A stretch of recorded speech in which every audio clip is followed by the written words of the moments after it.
Halo Sobat RRI, siapa yang menyangka di tengah sejuknya dataran tinggi Gayo, tepatnya di Desa Uning Pegantungan Kecamatan Bies Kabupaten Aceh Tengah, tersimpan sebuah permata arsitektur yang mempesona. Ya, Masjid Al-Munawarah namanya.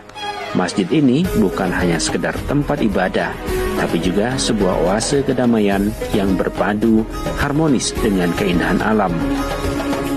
Dari kota Takengon, kita hanya perlu menempuh perjalanan sekitar 3 km saja untuk sampai ke masjid ini. Begitu tiba, mata kita langsung dimanjakan dengan pemandangan yang luar biasa.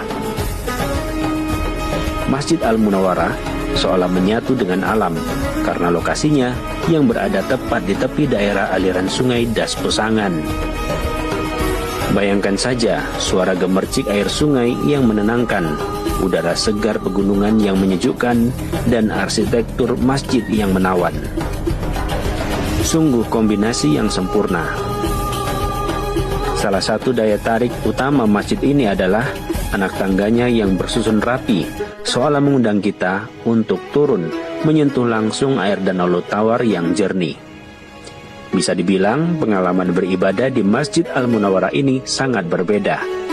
Kita tidak hanya merasakan kekhusyuan dalam beribadah, tapi juga merasakan kedekatan dengan alam. Suasana yang tenang dan damai membuat kita bisa sejenak melupakan hiruk-pikuk kehidupan sehari-hari. Selain keindahan alamnya, Masjid Al-Munawarah juga memiliki nilai sejarah dan budaya yang tinggi. Masjid ini telah menjadi bagian penting dari kehidupan masyarakat Desa Uning Pegantungan dan sekitarnya. Di sini, masyarakat berkumpul untuk beribadah, belajar, dan menjalin silaturahmi.